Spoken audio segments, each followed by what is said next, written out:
సినీ నటి శ్రీమతి సంగీత గారి ప్రారంభించారు. ఐవీఎఫ్ చికిత్సలో 25% భారీ discount, free doctor consultation, free ultrasound scan. 49 అంటే సంతానం, 49 అంటే సంతోషం.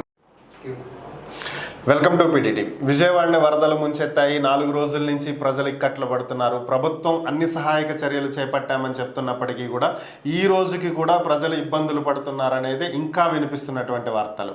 మరి ఇది ఎవరి వైఫల్యం ఏంటి? ఈ అంశాల మీదే మనతో విశ్లేషించడానికి అనగాని రాంప్రసాద్ గారు మనతో ఉన్నారు. ఆయనతో మాట్లాడదాం. నమస్తే రాంప్రసాద్ గారు. నమస్తే. ప్రస్తుతం విజయవాడను ముంచెత్తినటువంటి వరదల్లో ప్రజలు చాలా ఇక్కట్లు పడుతున్నారు. 4 రోజులు గడుస్తున్నా ఇంకా చాలామంది వరదల్లోనే చిక్కుకుపోయి ఆహారం నీరు అందకు ఇబ్బంది పడుతున్నటువంటి పరిస్థితి. మరి ఈ వైఫల్యానికి కారణం ఎవరని అనుకోవాలి? వరద ఎట్లా వస్తుందని చెప్పేసి వాతావరణ కేంద్రం కానీ అన్నీ కూడా ముందరగానే హెచ్చరించడం జరిగింది. అప్పుడు మన ప్రభుత్వం ఒక సినిమా హీరోయిన్ ఏదో ఉందని చెప్పేసి మీడియా కానీ దాని మీద దృష్టి పెట్టేసేసి ఈ వాతావరణ హెచ్చరికల్ని పరిగణలో తీసుకోకపోవటం వలన ఈ ముప్పు సంతరించింది. మెయిన్గా ఏంటంటే కృష్ణానదికి ఎక్కువ మొత్తంలో ఎప్పుడు రాని విధంగా వరద వచ్చింది. అది కాకుండా ఈ కృష్ణానది వరద కంటే కూడా ఈ బుడమేరు ఏవైతే ఉన్నాయో అవి పొంగి ఈ విజయవాడ పరిసర ప్రాంతాలను ముంచెత్తడం, ఇది ఎలా జరిగితే చంద్రబాబు నాయుడు గారే స్వయంగా రంగంలో దిగి వెళ్ళటం వలన మీడియా మొత్తం కూడా చంద్రబాబు నాయుడు గారి మీద ఫోకస్ పెడతాం ఒకటి బ్లండర్ మిస్టేక్ అండి.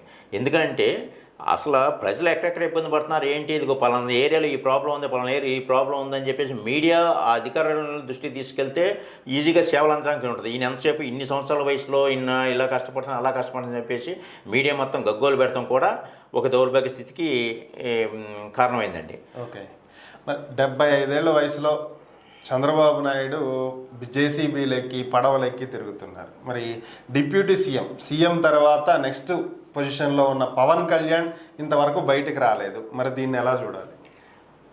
ఇక్కడ 75 ఏళ్ళ వయసులో జేసీబీలు ఎక్కారా లేకపోతే అవి ఎక్కారని కదండి. ఈయన అధికారులను సమన్వయం చేసి సేవలు అందించాలి తప్పించి ఈయన ఒక్కడిగా వెళ్ళి చేయటం కంటే కూడా ఆయన అధికారులని ప్రోత్సహించి చేయిస్తే ఇంకా బాగుంటుంది. అట్లా ఉంటే సహకారాలు అందరికీ అందుబాటులో ఉండి ప్రజలు కూడా ఇబ్బంది పడేవాళ్ళు గారు. ఇక డిప్యూటీ సీఎం గారు పవన్ కళ్యాణ్ గారు ఆయన వచ్చిన దానికంటే కూడా రాకుండా ఉంటేనే ప్రజలకు మేలు చేసినట్టు అవుతుంది. ఈయన వస్తే ఈయన్ని చూడటం కోసం ఎరగదొక్కేస్తారు. ఎందుకంటే అభిమానులకి ఏంటంటే ఆయన తాకాలి, గెచ్చాలి, రక్కాలి, ఒక రకమైన శాడిజంతో ఉంటారు కాబట్టి వాళ్ళు ఆయన తాకితే చాలు ఏదో మన బంగారు బల్లిని తాకినంత ఫీల్ అయిపోయే పరిస్థితుల వలన ఏంటంటే ఈ రాపిడి ఎక్కువ జరుగుద్ది. జరగాల్సిన ఈ వరద ముప్పు ప్రాంతాల్లో జరగాల్సిన న్యాయం కంటే కూడా ఈ రాపిడి వలన అన్యాయం ఎక్కువ జరిగే అవకాశం ఉంది. పవన్ కళ్యాణ్ రాకపోవటమే కరెక్టు. ఓకే, మరి అయితే పవన్ కళ్యాణ్ గారు రాకపోవటమే కరెక్ట్. ఓకే, ఫైన్, బాగానే ఉంది. అయితే ఆయన ఒక స్పెషల్గా కోరి సెంట్రల్ గవర్నమెంట్తో మాట్లాడి కేరళలో అత్యద్భుతంగా పనిచేసినటువంటి ఒక తెలుగు ఐఏఎస్ ఆఫీసర్ని డిప్యూటేషన్ మీద తెచ్చుకున్నాడు. ఆయనకి మంచి ఎక్స్పీరియన్స్ ఉంది ఫ్లడ్ మేనేజ్మెంట్. కనీసం ఆయనైనా దీనికి ఎందుకు ఉపయోగించుకోవాలి? ఎస్ అండి, ఆయన చిలకలూరుపేట వాసి మన ఆంధ్రప్రదేశ్ కృష్ణతేజ ఐఏఎస్ అని చెప్పేసి అతను 4th అటెంప్ట్లోనే ఇప్పుడు ఐఏఎస్ కొట్టాడండి. అతని ఇంటర్వ్యూ మొత్తం చూశాను నేను, ఐ డ్రీమ్లో వచ్చింది. అతను వెళ్ళిన తర్వాత కేరళలో ఫస్ట్ పోస్టింగ్ ఇచ్చినప్పుడు ఐఏఎస్గా ఆయన కలెక్టర్కి ఇచ్చినప్పుడు అక్కడ ఫ్లడ్స్ వస్తే 2.5 లక్షల మందిని ఒక ప్రాణం పోకోకుండా, ఒక తల్లి బిడ్డని వేరు చేయకుండా, ఒక జీవి కూడా ఇదవ్వకోకుండా మెడిసిన్స్ కానీ అన్ని రకాల ఈ ఫ్లడ్ మేనేజ్మెంట్ బాగా చేశారు. ఆయన మంచి పేరు కూడా వచ్చింది. ఒక సంస్థ కూడా దాన్ని అప్రిషియేట్ చేశారు ఆయన్ని అన్ని రకాలుగా కూడా.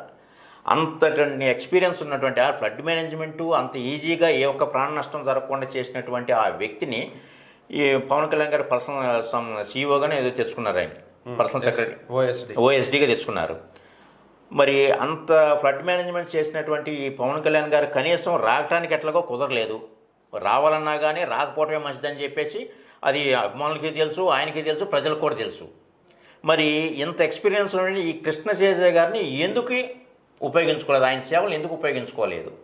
మన జిల్లా కలెక్టర్ గారు ఉన్నారు, జిల్లా కలెక్టర్ గారితో మమేకం చేసి కృష్ణతేజ గారిని ఏమండి మీరు సేవలు ఇది అంతకుముందు మీరు కేరళలో ఫ్లడ్స్ని బాగా మేనేజ్ చేశారు, ఈ మన కృష్ణా జిల్లా కలెక్టర్ గారితో వీళ్ళతో మీరు మాట్లాడి ఆ సేవలు మీరు చేయండి అని చెప్పేసి ఆ సేవలు కనుక ఉపయోగించుకోగలిగినట్టయితే ఇప్పుడు ఇంత నష్టం జరిగేది కాదని నా యొక్క అభిప్రాయం. అంత ఎక్స్పీరియన్స్ ఉన్నటువంటి ఫ్లడ్ మేనేజ్మెంట్ ఈజీగా చేయగలిగిన, ఒక ప్రాణ నష్టం కూడా చేయగలిగిన పోనటువంటి అలాంటి వ్యక్తి యొక్క సేవలు అందుకోకపోవటం ఈ వరద బాధితుల యొక్క దౌర్భాగ్యం, ఈ పాపం పవన్ కళ్యాణ్ గారిది. ఎందుకంటే కనీసం ఈయన గురించి మొత్తం తెలిసినప్పుడు ఫ్లడ్ మేనేజ్మెంట్ ఎలా చేస్తారని తెలిసినప్పుడు కూడా ఆయన రావడానికి వీలు పడినప్పుడు ఈయన్ని ఆ సంబంధిత అధికారులతో ఇచ్చేసినట్టయితే బాగుండేది. ఎందుకంటే ఈయన పవర్స్ ఈయనకు ఉండవు, ఫుల్ పవర్స్. పవన్ కళ్యాణ్ గారికి ఓఎస్డీకి వచ్చారు తప్పించి డిస్ట్రిక్ట్ కేటర్లో రాలేదు. కాబట్టి ఈయన సేవల్ని డిస్ట్రిక్ట్ కలెక్టర్కి అటాచ్ చేసినట్టయితే ఇంత నష్టం జరిగేది కాదు, మేనేజ్మెంట్ ఈజీగా ఉండేది. ఇప్పటికి ఇంకా చాలామందికి వాటర్ అందట్లేదు, అన్ని రకాలుగా చాలా ఇబ్బంది పడుతున్నారు. ఈ పాపం అంతా పవన్ కళ్యాణ్ గారిది. అలాంటి పవర్ఫుల్ అయినటువంటి లీడర్ని, డైనమిక్ ఆఫీసర్ని కరెక్ట్గా యూటిలైజ్ చేసుకోకపోవడం చాలా తప్పు అది. ఓకే, ఇప్పుడు కేరళలో అంత పేరు చెందినటువంటి కృష్ణతేజ ఐఏఎస్ గారికి ఇక్కడ ఇంత జరుగుతున్నా కానీ ఈయన సేవలు కనపడతలేదంటే ఈయన పొరును పూర్తిగా తీసేసినట్టే. అక్కడ కేరళ ప్రజలు ఆయన శుభ్రంగా అక్కడ ఉన్నా కానీ ఇంకా గౌరవ మర్యాదలతో ఉండేవారు. ఆయన కావాలని ఇక్కడ తీసుకొచ్చి ఈ జనాలకి ఉపయోగపడుకోకుండా చేయడం అనేది ఫస్ట్ బ్లండర్ మిస్టేక్ అది. ఓకే, అయితే పవన్ కళ్యాణ్ గారు ఈరోజు ప్రెస్ మీట్లో కొన్ని కీలకమైనటువంటి వ్యాఖ్యలు చేయడం జరిగింది. బుడమేరు పొంగటానికి కారణం బుడమేరు మొత్తాన్ని కూడా ఆక్రమించేసి ఇల్లు కట్టేశారు, మొత్తం కబ్జా చేసి పూర్తి చేశారు. దానివల్ల వాటర్ వెళ్ళేటువంటి అవకాశం లేక అది ఊరి మీదకి వచ్చి మొత్తం మునిగింది. వీటన్నిటిని తొలగించాలి అంటే నథింగ్ బట్ హైదరాబాద్లో హైడ్రా ఏ విధమైనటువంటి చర్యలు తీసుకుందో అదే విధంగా ఏపీలో ఒక వ్యవస్థ ఉండాలి అనే విధంగానే ఆయన మాట్లాడిన వ్యాఖ్యలు మనం భావించవచ్చు. నిజంగా ఏపీలో ఆ పరిస్థితి ఉంటుందా? అక్కడ నాగార్జున కన్వెన్షన్ని కూల్చేసినంత ఇదిగా ఏపీలో చర్యలు తీసుకోగలుగుతారా అసలు? అక్కడ తెలంగాణలో రేవంత్ రెడ్డి గారు నాగార్జున గారిది ఎన్నో కన్వెన్షన్ కూల్చేసేసారు. అట్ట కోల్స్టం అంటూ బిగిన్ చేస్తే పవన్ కళ్యాణ్ గారు ఏదైతే మాట్లాడారో వాటన్నిటిని నేను ఏకీపిస్తున్నా.